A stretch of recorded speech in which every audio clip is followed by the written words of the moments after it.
masyarakat Jakarta khususnya.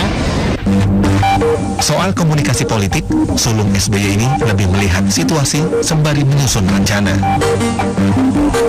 Saya lihat situasi dulu, saya lihat perkembangan, ya, saya punya perhitungan tersendiri dan tentunya saya akan memonitor perkembangan Pilgub DKI Jakarta ini ke depan. Tak dapat dimungkiri, pasca pasangan Agus Silvi menyatakan kalah dari Pilkada Jakarta, partai pengusung Ahok Jarot dan Anies Sandi kian gencar menjalin komunikasi politik. Saya pribadi juga sudah berkomunikasi dengan Partai Demokrat dalam kaitannya untuk melihat bagaimana putaran kedua di DKI. Tak hanya PDI Perjuangan, Gerindra pun mengklaim telah sehati dengan partai pendukung Agus Silvi. Oleh seluruh partai yang mengusung Agus, ya, saya sudah komunikasi dan sudah ketemu dan sudah sehati untuk mengusung Anies, mendukung Anies pada putaran kedua.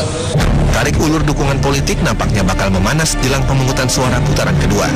Tak hanya perhitungan menang kalah, rencana menata ibu kota menjadi lebih baik tentu menjadi pertimbangan bagi calon pemimpin Jakarta. Tim Liputan Kompas TV. Saudara, lantas apa yang membuat Partai Demokrat masih bimbang untuk menentukan arah dukungan di putaran kedua Pilkada Jakarta? Untuk membahasnya, kita akan berbincang dengan Wakil Ketua Umum DPP Demokrat Roy Suryo dan juga pengamat politik dari Lingkar Madani Ray Rangkuti. Selamat petang, Mas Roy, juga Pak Ray. Ya. Ini jaketnya polosan sekarang ya, nggak ada tulisan. Ini bukan berarti bimbang loh ya. Justru kalau gadis itu kita lagi melirik kanan atau melirik kiri, kita bukan bimbang. Lagi banyak PDKT berarti sekarang. Nah, betul. Jadi yang mana nih? Kalau PDKT itu bisa CLBK, bisa enggak. Jadi move on kemana nih untuk yang nanti?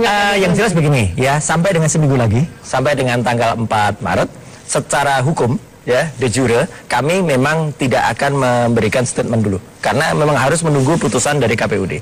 Tetapi kalau de facto, tadi kita lihat Mas Agus sudah menyampaikan pada saat tanggal 15 Februari itu kekalahannya, dan kemarin sore ketika saya dampingi juga di Kelapa Gading belum akan memilih mana-mana. Itu juga artinya secara demokrasi kita mempersilahkan elemen-elemen dari para pendukung Mas Agus dan Pak Silvi kemarin, terutama yang dari Partai Demokrat dan juga dari 3 partai pendukungnya, itu untuk menyampaikan aspirasinya. Oke, kalau kata Mas Agus kan lihat situasi. Nah, situasi yang seperti apa sih?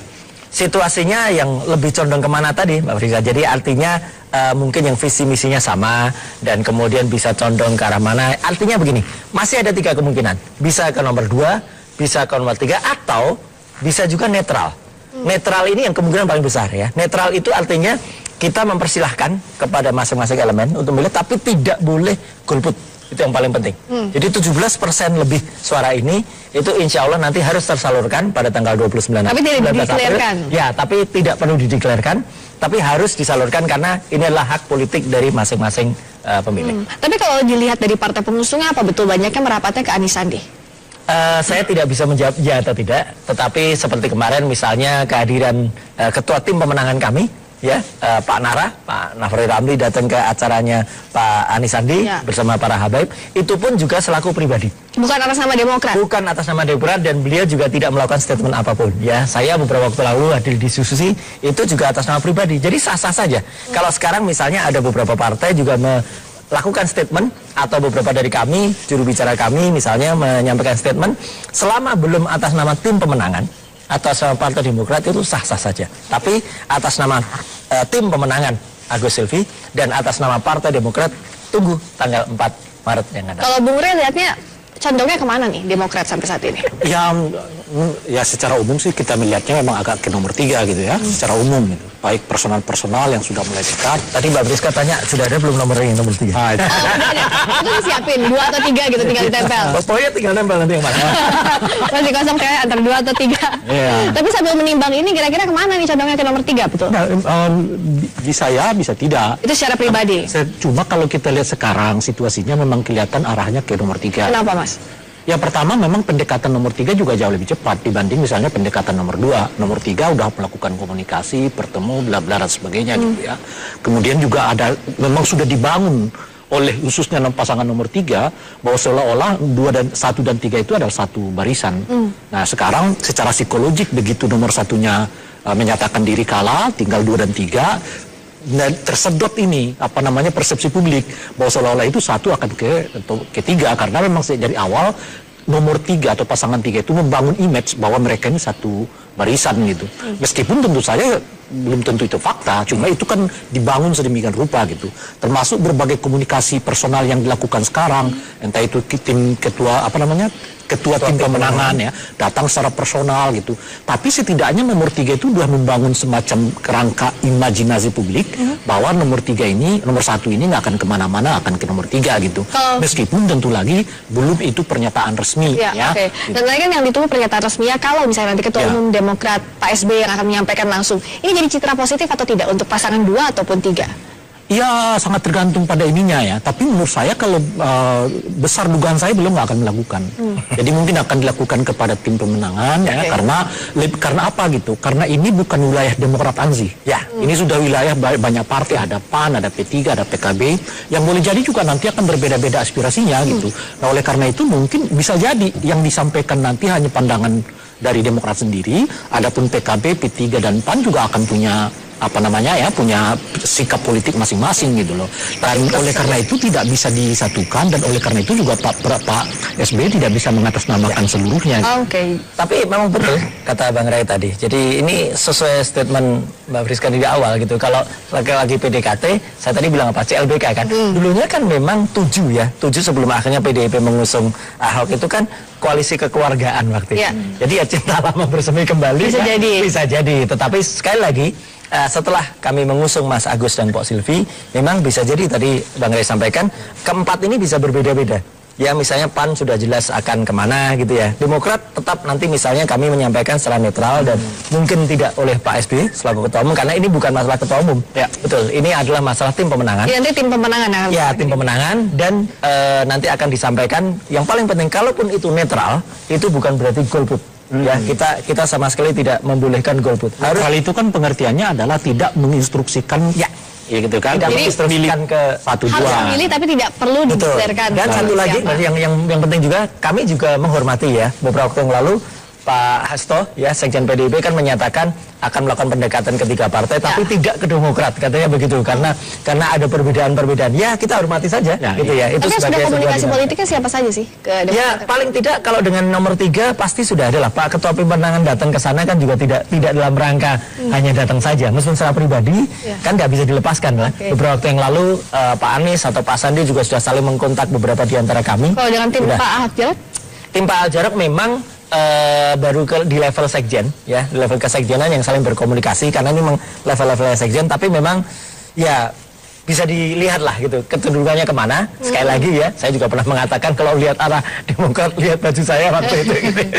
sudah jelas, tapi sekali lagi secara tim ya, secara keseluruhan tunggu nanti. Dia mau mengatakan kalau ke nomor 2 kayak kecil kemungkinan lebih. Iya, meskipun ada 3 kemungkinan, kami tidak boleh menutup itu. Ke nomor 2 tetap ada kemungkinan. Tapi ke nomor 3 ya mungkin Mbak Frika lah yang mengatakan kecil ya gitu. Ya. Kan iya atau tidak?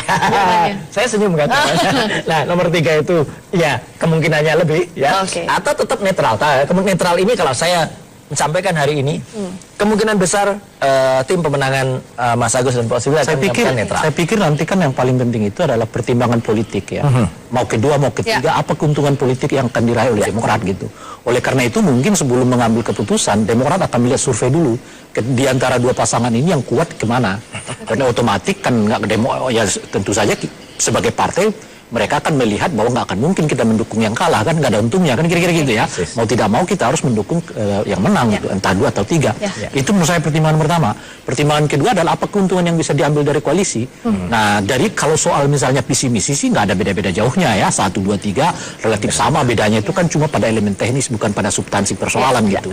Nah yang ketiga memang ada persoalan luka politik ya di antara tokoh-tokoh ini. Tapi harus diingat di kita ini di Pilkada DKI ini khususnya ini sebetulnya kan perbauran luka gitu. Misalnya kalau kita lihat pasangan nomor 3, kalau dilihat dari ininya, ini juga sebetulnya sebelum ketemu semua itu adalah luka-luka gitu ya. Prabowo dengan Anies ada luka di dalam ya kan.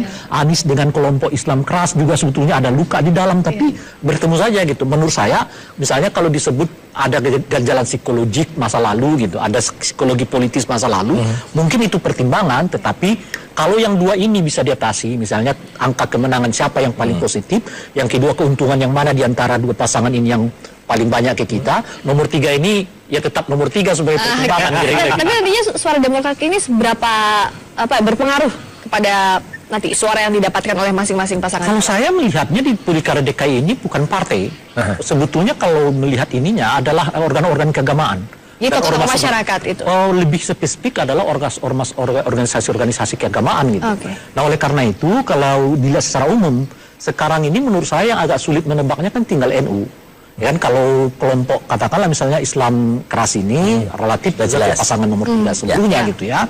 Muhammadiyah kurang lebih mungkin juga akan ke pasangan nomor 3 gitu. Tapi kalau NU sepertinya masih mengambang. Oleh karena itu sebetulnya menurut saya yang boleh disebut yang paling mungkin menentukan hasil Pilkada DKI Jakarta ini adalah kemana suara NU akan pergi. Nah kalau mereka pergi ke nomor 2 itu sangat menguntungkan nomor 2, kalau mereka pergi ke nomor 3 sangat menguntungkan mereka. Tapi sebenarnya dalam hasil putaran pertama kemarin itu sudah tergambar kok Mas Rey. Artinya kemana NU, kemana Muhammadiyah itu sudah tergambar. Jadi 17 angka sakti ini yang diperoleh oleh koalisi nomor 1 ini, itu yang nanti akan cari. Yang menurut saya begini, yang penting juga Mbak, upayakan kedua paslon yang nanti masih maju, ya kita menghormati apakah nomor 2 atau nomor 3 itu bisa menarik suara 17 itu tidak kemudian menjadi yang tidak memilih atau tidak golput. Sayang sekali. Ya, meskipun saya juga tidak yakin bisa 17% semuanya utuh, ya. Tapi setidak-tidaknya di atas 15% itu harus tersalurkan. Jangan sampai kemudian kita menganggap nanti putaran kedua itu tidak penting. Sangat penting untuk kemajuan demokrasi di Jakarta. Kalau di atas 15% kita lihat kemarin selisihnya hanya sekitar 2%-an, ini sangat menentukan sekali dong. Iya, menentukan. Makanya sebetulnya kalau lagi-lagi kalau kita mendasarkan pada soal elemen organisasi keagamaan gitu, nah setidaknya kan ada dua partai politik yang merupakan penjelmaan dari organisasi keagamaan itu, PKB dengan P3. Nah sebetulnya menunggu mereka ini akan kelihatan sebetulnya akan kemana organisasi besar yang menaungi mereka seperti NU macam-macam gitu. Kalau PAN, feeling saya pribadi itu akan ke nomor 3 gitu. Demokrat memang masih 50-50. Saya sih nggak terlalu peduli, nggak terlalu membuat yang nomor 1 itu adalah psikologi politik, enggak gitu. Saya psikologi politik itu bisa yang ketiga, keempat. Yang pertama itu adalah siapa yang mungkin menang, yang kedua apa keuntungan dari koalisi yang dibangun dengan pihak 2 atau pihak 3 gitu, baru perhitungannya nanti soal psikologi politik, masa lalu, bla bla. Sebab Jakarta ini sudah kita memperlihatkan, nggak ada ideologi politik yang dikuat dipertahankan, nggak ada luka politik yang juga tidak bisa diobati, gitu ya. Luka mana yang masih mungkin disembuhkan lah ya? Sembuh kok. Jadi sebetulnya luka politik itu hanya pilkada ke pilkada kira-kira. Tapi luka yang bisa disembuhkan tuh ya jangan dihubungkan dengan statement beberapa tahun seperti yang lalu gitu kan. Kalau yang namanya watuk itu bisa diobati, tapi kalau watak itu udah susah diobatinya. Nah, itu nanti akan kelihatan kemana arahnya. Jadi nanti dasar pemilihannya Demokrat untuk menentukan sikapnya tuh apa aja sih Mas Roy? Betul, tadi kata Bang Ray itu betul sekali. Ya, jadi artinya kita tentu akan melihat apa yang bisa dibangun bukan untuk kepentingan Partai Demokrat saja, tapi untuk kepentingan Jakarta ke depan yang kira-kira memungkinkan untuk membangun maju.